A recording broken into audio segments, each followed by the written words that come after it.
Kanina pa akong nakahiga sa aking kama habang nakatingala sa ceiling. But I can sleep because of Stella. Paulit-ulit kong nakikita ang luhaan nitong mata at paulit-ulit ko ring naririnig ang mga sinabi nito sa akin. Napabuntong hininga ako. Mukhang sumobra na nga ako kay Stella.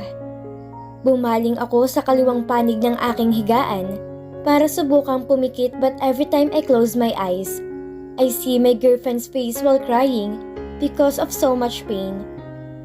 Huminga ako ng malalim bago umupo sa aking higaan at napasabunot sa aking buhok because of frustration. Bumuntong hininga ako kasabay ng pagkatok na kung sino mang nasa may labas ng pintuan. "Come in!"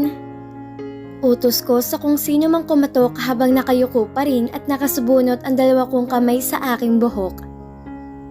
Narinig ko ang pagbukas ng pinto at ang mga yabag na papasok sa aking kwarto. Naramdaman ko ang pagtigil nito sa aking harapan. Tiningala ko ito matapos kong bitiwan ng aking buhok. Nakita ko ang seryoso mukha ng aking kapatid habang nakatingin sa akin. I saw Stella with her travel bag. Wika ng kapatid ko na may diin sa paraan na pagsasalita nito. Napabuntong hininga ako. Umiwas ako dito ng tingin at tumayo sa aking higaan. Dumiretso ako sa may bintana at tumanaw sa ibaba kung saan kita ang gate. Nakita ko sa may gate si Stella at dala nga ang mga gamit nito. Napabuntong hininga na naman ako. Mukhang aalis si Stella nang hindi man lang nagpapaalam sa akin at mukhang galit na galit to sa akin. "Are you not going to follow her?" Narinig kong tanong ng kapatid ko mula sa aking likuran.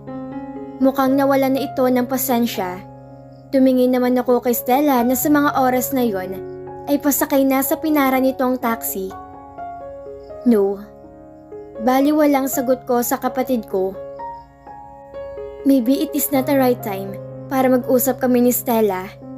Hahayaan ko munang lumamig ang ulo ng girlfriend ko bago ko to kausapin. Baka kasi lalo kaming hindi magkaintindihan kapag sinalubong ko ang galit nito. Narinig ko ang malalim na paghinga ng kapatid ko. Nagulat pa ako nung bigla na lang ako nitong hawakan sa aking kwelyo. Nagawa pa ako nitong itulak sa pader. Nakita ko ang galit sa mukha ng kapatid ko habang nakatingin sa akin. "You are really too much, kuya." Galit na wika nito. Tiningnan ko lang to at ang mga kamao nitong nakahawak sa kwelyo ko. "Hands off." Seryoso kong wika sa kapatid ko na may diin sa tono, pero hindi ako nito pinansin. Nakatingin pa rin to sa akin ng masama. "Are you really that cold-hearted, kuya? Akala ko magiging mabuti kang boyfriend kay Stella, pero mukhang nagkamali lang pala ako. Stella love you that much, but you just make her feel that she's nothing to you." Madiin na wika ng kapatid ko sa akin na ikinukunot noo ko. Tumingin ako na masama kay Aidan at ganun din to sa akin. "You know nothing, Aidan. And this is between me and Stella, so you are out of this. It is none of your business." Madiin na wika ko kay Aidan para ipaalala dito na ako ang boyfriend ni Stella at hindi ito. Marahas kong inalis ang kamay ng kapatid ko sa aking kwelyo. "I know nothing? O baka naman ikaw, kuya? And this is also my business because I'm the one who brought Stella here and I'm also the one who make her close to you." Wika ng kapatid ko habang nakangiti ng pilit sa akin. Napakunot noon naman ako dahil sa mga sinabi nito. Natawa naman to ng mahina. "O diba? Hindi mo alam yung kuya? Because you are the one who are clueless about Stella. Ikaw ang boyfriend, pero ikaw walang alam? How ironic." Sarkastikong dagdag pa ng kapatid ko. Natahimik ako bigla. Natawa naman ako ng mahina sa kapatid ko pagkatapos itumingin to na masama sa akin. "Alam mo ba kung gaano kasabik si Stella nang ayain mo siya sa unang date nyo? Alam mo ba kung gaano siya katagal naghanda nun para magmukhang maganda sa paningin mo? Alam mo ba kung gaano siya katagal naghintay sa'yo ng mga panahong yun? At alam mo rin ba na halos araw-araw siya nagpupuyat para hintayin ang pagdating mo? O baka naman alam mo rin na nabully siya sa school at nasampal na siya ng isang beses? Tanong ng kapatid ko na nagpakunot lalo sa aking noo. What are you talking about? Nakakunot noong tanong ko. Nakaramdam ako bigla ng konsensya dahil ngayon ko lang nalaman na wala nga akong alam sa girlfriend ko at napapabayaan ko na to dahil sa trabaho. Natawa na naman ng mahina ang kapatid ko na tagang nakakainsulto na sa akin. Kailangan ko pa bang ikwento sa iyong lahat, kuya? Di ba ikaw dapat ang nakakaalam ng lahat tungkol kay Stella? Dahil ikaw ang boyfriend. Tanong ng kapatid ko na ikinatigil ko. Napabuntong hininga ko. Kung alam ko lang na magiging wala ka palang kwentang boyfriend kay Stella, sana. Dagdag pa ng kapatid ko na sadyang ibiniti ng sasabihin. Sumeryoso bigla ang ekspresyon ng mukha nito. Sana what? Tanong ko kay Aidan habang pinipigilan ang nararamdamang pagkainis dito. Tumingin sa mga mata ko ang kapatid ko bago inilagay ang dalawang kamay sa suot nitong pants at tinalikuran na ako. Sana ako na lang ang nanligaw kay Stella at ako na lang sana ang naging boyfriend niya. Wika nito bago naglakad palabas ng aking kwarto. Natigilan naman ako sa sinabi nito. Na mapagtanto ko ang sinabi nito ay parang bigla na lang may umahong galit sa aking dibdib. At dahil sa galit na yon, ay bigla ko na lang nahawakan ng lampshade at binato yon. Narinig ko ang pagkawasak niyon dahil sa malakas na pagkakahagis ko. Stella POV. Umalis ako sa Fierro's house para maiwasan ko si Mr. Carl. Galit ako dito at gusto ko munang makalayo dito para hindi ako lalong masaktan. Napabuntong hininga ako. Nang makaalis ako sa Fierro's house, ay dumiretso ako sa puntod ng mga magulang ko para doon maglabas ng sama ng loob. Ayoko naman abalahin ng best friend ko, kaya sa parents ko na lang ako pumunta. Ma?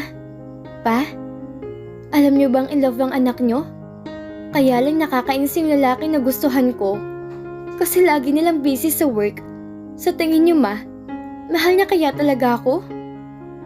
Tanong ko sa puntod na magulang ko, kahit alam ko na wala namang sasagot sa akin. Hinaplos ko ang lapida ng parents ko at pilit na ngumiti kahit na nalulungkot talaga ako. Hindi naman porket laging busy hindi ka na niya naiisip at hindi ka niya mahal. Narinig ko bigla kaya bigla kong napaatras palayo sa puntod ng parents ko. Hala ma, pa, hindi ko naman sinabi na sumagot kayo eh. Saka wag yun naman akong takutin ma. Kinakabahang wika ako sa puntod ng parents ko.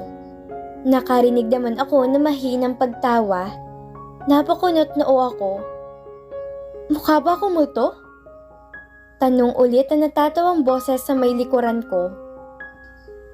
Kunot noong napalingon ako sa nagsalita. Nakita ko si Yuan na nakatayo sa may likuran ko habang nakangiti sa akin. Nakahinga ako ng maluwag. Ay, akala ko naman kung sino. Tinakot mo naman ako eh. Wika ako dito na napasimangot pa. Ngumiti naman sa akin si Yuan bago to tumabi sa akin sa pagkakaupo.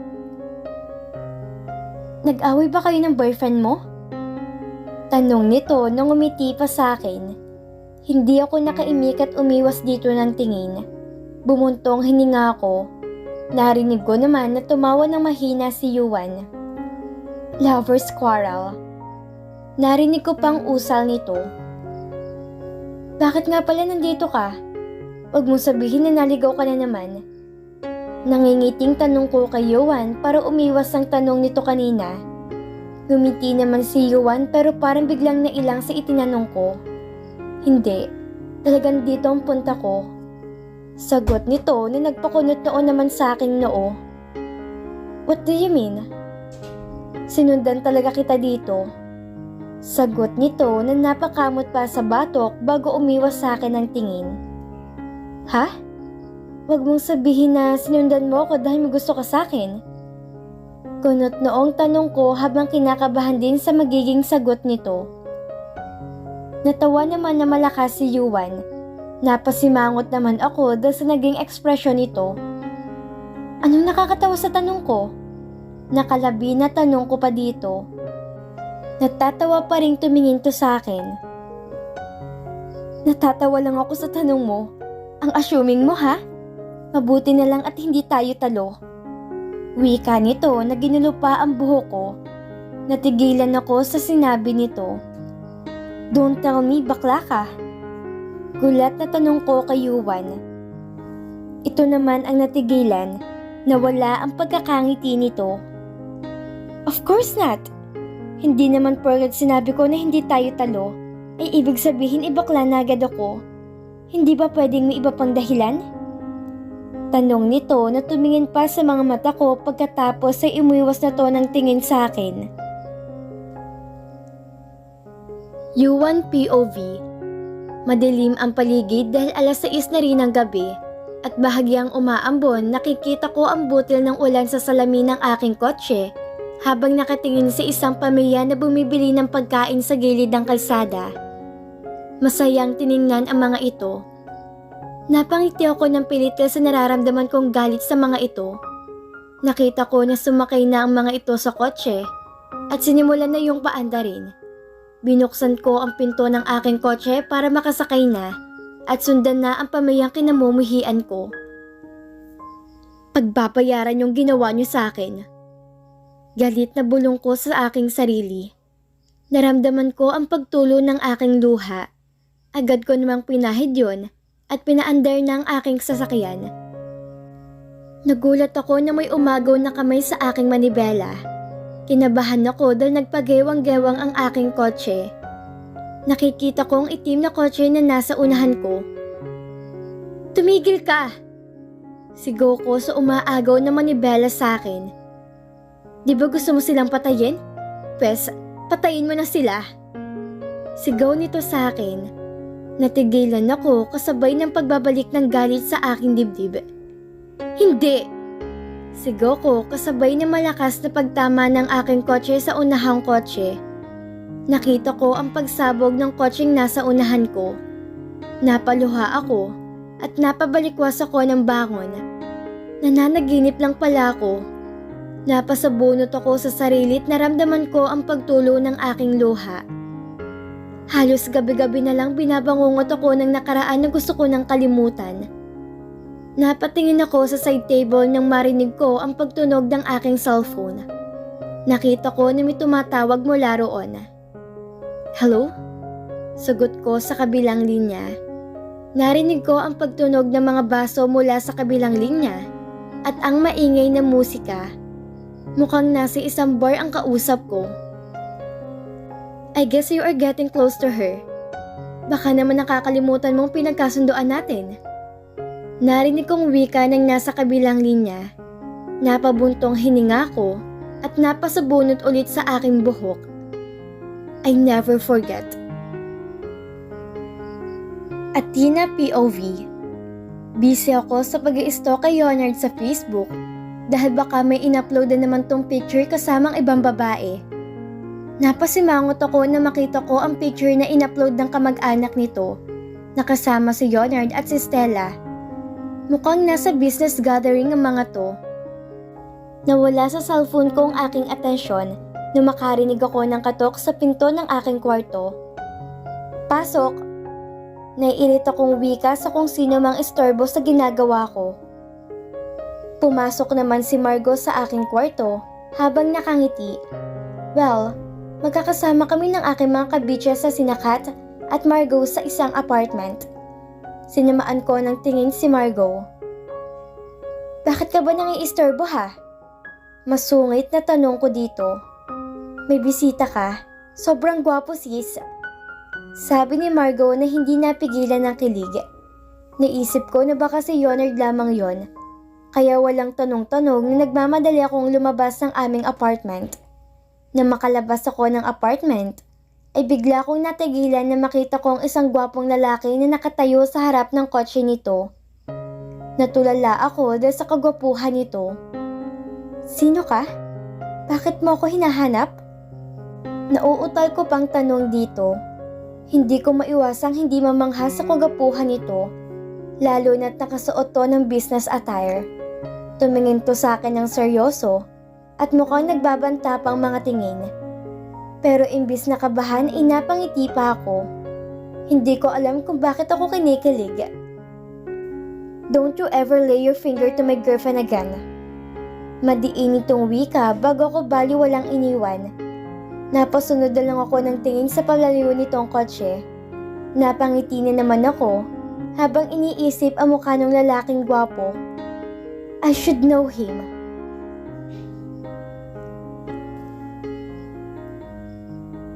At dito na po nagtatapos ang part 24 ng ating kwento. Muli niyo po akong samahan sa mga susunod na kabanata ng ating kwento. Maraming salamat po. God bless everyone!